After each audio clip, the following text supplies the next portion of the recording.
Good morning. Well, I think it's morning. I'm totally off my sleep cycle, which is a struggle for me. And when I'm off my sleep cycle, I have a harder time waking up. It's almost like my body can't process it. You know what I mean? Um, so I thought about doing a video before bed last night, but I just I hit a wall of I needed to process internally. Usually, I'm really good at processing externally, and I've met people like my wife who process internally. And I don't think there's one way or the other that's better. Um, I'm reading a book while I'm here about a guy that goes and lives with a monk, and he talks about how he's ready, aim, then asks questions. And kind of feel that at my soul. Like, hey, I want to pull this trigger. Oh, I should ask questions about what I'm pulling a trigger on. But it just feels good. Like, it just feels good in my gut to do it. So I don't understand why there's an issue. Sometimes I wonder why she's married to me. Damn, I'm lucky. Anyway, so I went on an adventure yesterday. Not the bike ride. I had a beautiful soul named Chantel show up at my Airbnb, not in the vehicle, and not in the license plate that was on my app. And so I looked at her and I was like, I'm not getting in your vehicle, ma'am. It's not the one that it says it is. And I just watched her shoulders drop. Um, and I had noted that the app took 20 minutes to get here. And she said, well, you can tell it's me. My name is Chantel. And the photo is me on there. And I was like, okay. Well, is there any other way for you to prove it? Because I just, like, as kids, we're taught not to get in cars with strangers and talk to strangers, and now we're taught not to get in Ubers if it doesn't match. Um, and she was like, "Yeah, for sure, sweetie, I can totally show you." So she showed me on her app, and I went with my gut. And my gut said that I could trust these two women in a vehicle more than I would trust a white man, just to be real honest. And so I jumped in, and they were delightful. We had a great conversation. Um, Pretty superficial, but just fun. And I needed something that was just superficial and fun. So, cheers, ladies. I appreciate that. Um, and then I had to giggle because, of course, my ride home was an Uber with a white man, old white man. And I've taken forensics classes. I thought someday when I grew up I would work forensics, which might be part of the reason I have nightmares and I don't trust people. And in forensics, I trusted that I learned that you don't trust white men, especially really sweet ones. And this guy talked the whole way. The whole way. From Target to my B&B. So I looked at him, and this B&B is across from City Hall. I said, you know what, you can drop me off at City Hall. Because I don't need him to watch me walk into my Airbnb. These are the little things that I live with in my brain that I think are going to make me safe. Um, Whether it really makes me safe, I have no idea. I did about jump out of my skin because when I was getting out of my car, two people had walked out of one of the other apartments, and I'd watched them go to their vehicles, but I had missed one of them coming back in, and I almost ran into him. Even now, my heart like a little pitter patter because I wasn't expecting him. I don't care that there's somebody else here. Just I thought I had eyes on him, and I didn't. That terrified me. And it took me a solid 2 hours to go to sleep last night because I couldn't figure out how to lock the door. So these are some things that I live with and have to learn to process. I also probably didn't sleep real well. I'm a fairly late sleeper anyway, and then the fact that I slept with not knowing if the door was locked um, means that I don't know that I really slept well last night. So, on the upside, I get to make today whatever I want. So it looks like I'll be taking a nap. There's this beautiful bedroom that's completely dark. It has my name all over it. So some of the things that I found yesterday on said adventure um, was trusting your gut is what's gotten me here. Um, Trusting those inner things that I. Trusting those inner things has been the beacon of what's gotten me here, or ignoring them has been what's gotten me in some precarious places. Um, so I had always imagined getting a place and having the piles of paper everywhere, so I went ahead and bought a super cheap printer at Target, and I went ahead and printed out what I had. So I've been stockpiling the stories in my head for a while, for the last few months since I made the Airbnb reservation, thinking, you know what, I know I'm going. I don't need to take the time to write it. I've got to focus on these other projects that I want done and I got to get finished. So I will work on that and I'll just write down a line or two of what I'm thinking of. And then when I get there, I'll just puke stories. So last night I sat down and I grabbed my 3 Post-its and I wrote a story based on the Post-it. And the first one that I grabbed was actually very healing. And I realized that I had a lot of real deep resentment in there, and a lot of sadness. I was amazed at how much sadness I had with the anchor for that story. And it's a story I've told 100 times, but just when you tell it in the piece of your own self, no expectations. I don't know where this is going. You guys may never actually see this book. Hell, you may never see this video. Really, I am doing this for me. So it was just peace I haven't given myself, and that's what I'm here for, so we'll call that a win. And so I was looking at the pages and I realized that I was typing on page 120, and I was like, I don't remember writing that much. Like, to be real honest, I've been here 2 days and this is the first time I've sat down to write. So let's hit a little printy print and see what happens. And it just kept printing and printing and printing. 120 pages looks like a whole lot when it's printed out on 8x10 paper. Just saying. So I actually spent last night, instead of taking the time to write, going through and matching my Post-its to the things I've already written and just kind of rereading where my head has been. I have started out this book as a self-help, and I'm going to give you all this beautiful information I have, and that's a load of shit because that's not actually how I talk. I like to share stories, and I do want to be helpful, but trying to write as somebody else sucks, and it's exhausting. And it's like carrying a persona. I can't. Actually, it makes me think of the show that I'm watching called Lucifer. And I need you to understand, I have been watching this show for 4 years. I don't watch TV.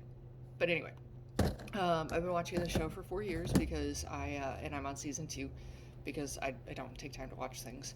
And they just introduced a new character. She keeps asking Lucifer if he's a method actor because he's so into his character. Yeah, that's what it would have to be like for me to write the book like I have written a couple of these chapters. I would have to become a method actor and live my whole life like that to be able to write from that space. Not to say I'm not spiritual, and not to say that I wouldn't write a spiritual book, but this book's a little more nitty gritty and busted knuckles and what the fucks. So I'll definitely be going back through some of these chapters and adding some pieces in. So I created a bunch of piles of paper and put sticky notes with the stories that they touched on. And I still have a half stack to finish this morning. But I was a little blown away at the fact that I've already put in 120 pages. And I have a shit ton of stickies left. And I haven't even touched some of the gross stuff. And I still have 3 days left to write.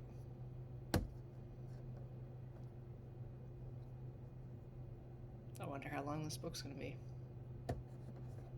I wonder what's actually going to get put in it. I wonder what's going to make the cut. And those are things I don't have to worry about yet. I get the freedom just to write right now.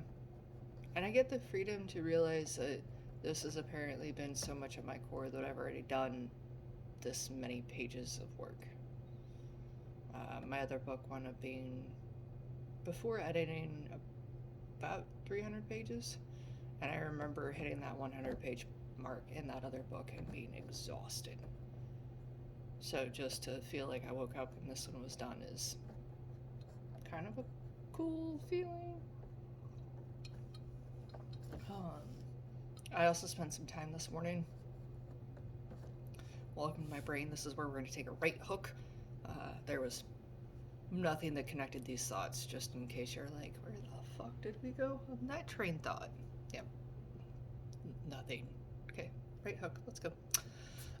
So this morning I will be doing some meditating and coloring again. I haven't done it yet because I woke up and got really excited about an article I read last night. This woman speaks about zones of self. So there's the zone of, I wrote this down on a board, so zone of incompetence, zone of competence, zone of excellence, and zone of genius. And I like that she talks about, like, it's hard to think of ourselves as zone of genius. Like, I'm not a genius. I often talk about I am not the smartest person in the room, and if I am, I would like to leave and go find the room where I'm actually, like, the least smart, because those are the people I want to talk to. Those are the people I want to learn from. So I went through and no judgment, no whether I liked it or not, and filled in zones of incompetence, competence, and excellence. And I looked at them as, okay, what can I not do, or what do I fail at? Let's just be real blank and clear. I run 3 companies, but I am terrible at paying the bills on time. Whoop. Not on my radar. Never has been. It's what used to get my electric shut off when I was a single mom. Just didn't think about it. That's not really acceptable, but it's unfortunately how I work. Thank God for automation. Beautiful thing. So that being said, I want to make sure that I reach out to my accountant and find out what else we can do to automate some more of that. And so how can I give her more control so that I actually have less control of the money? Because I don't know that I'm the best person to make that decision. So we put that under incompetence. What else did we put under incompetence? Oh, payroll. My team can tell you that every payroll I've ever ran for the last 6 years, my original team, I'm pretty sure I've screwed up. Pretty positive I have screwed up every payroll, at least one person on my team. I wouldn't even put that under the competence column. Like, that just needs to go. So, looking at how I can get some automation going and how I can get some of those things gone, and looking at competence. What am I competent at? I can run social media. I have. I actually enjoy it, but is it what I want to do with the rest of my life? No, I have no desire to create themes and look at things like that. And the biggest struggle is that I sit down and I do it, and it runs for a month, and then it doesn't run for another month. And just in case you don't know, the social media doesn't work very well like that. You have to keep going to keep getting people. And I like to write. Like, I really enjoy it. I don't like putting all the pieces together, especially when it's my own work. Like, I don't want to decide necessarily all the order of the stories, and I don't want to edit it, and I don't want to format it. and I don't want to edit the front book cover. Like, I can tell you what I want the front of the book to look like, but don't want to make that decision.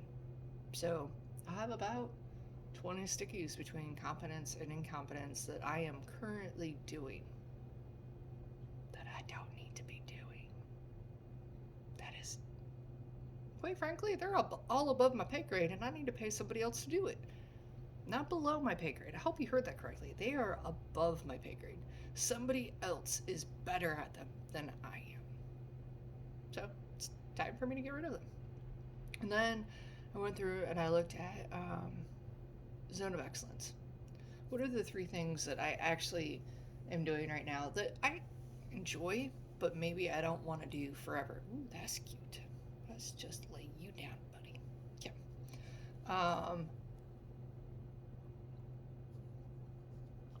I don't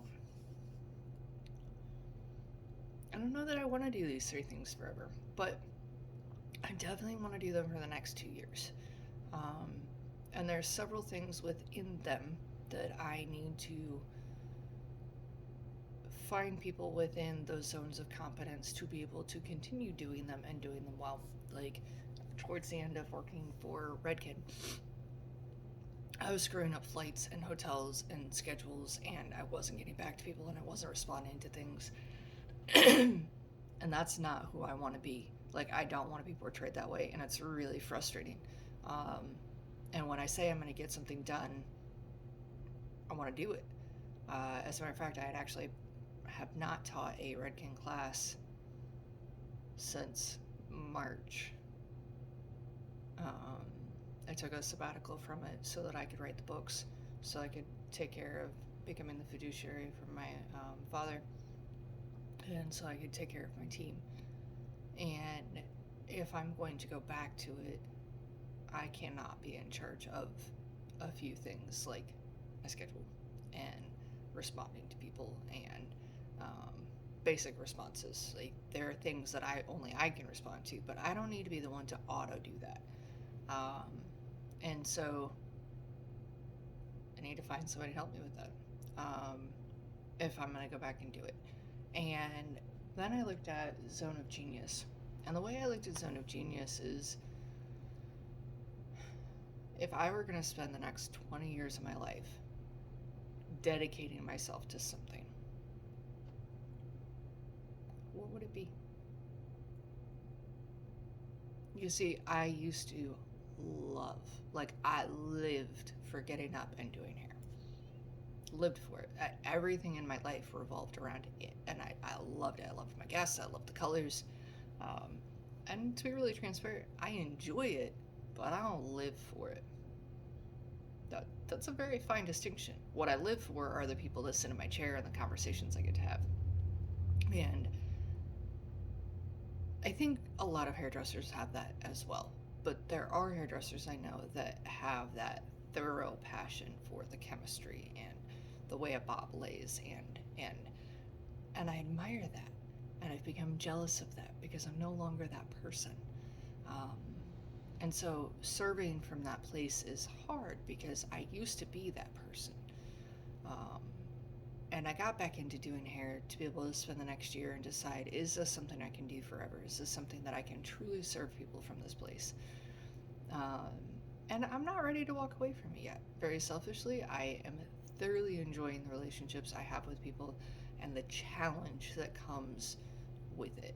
Hair is fucking hard. Sorry, but it's hard, and it's a challenge. And making sure that people feel loved while you're taking care of their appearance is also hard. If you think writing a book is hard, getting that perfect bob, I'm sorry, I'm here to tell you, personally, is harder. So, but if I look at what I love doing, like when I skip into work, it's when I get to spend time doing personal development meetings with my teams, listening to their ideas of where they want to go, listening to their ideas of how they can make the businesses better, listening to their ideas of how they're going to get there. They're no longer my ideas. It's no longer me. That's what I love. So now I feel like I have a game plan. Now I know how I'm going to get there. And I'm going to spend the next couple of years creating a coaching company and a speaking company and doing some podcasting and writing in between. But I have to take care of these other steps before I can give myself all into that. Because these people that have built me the last 6 years, I owe them everything.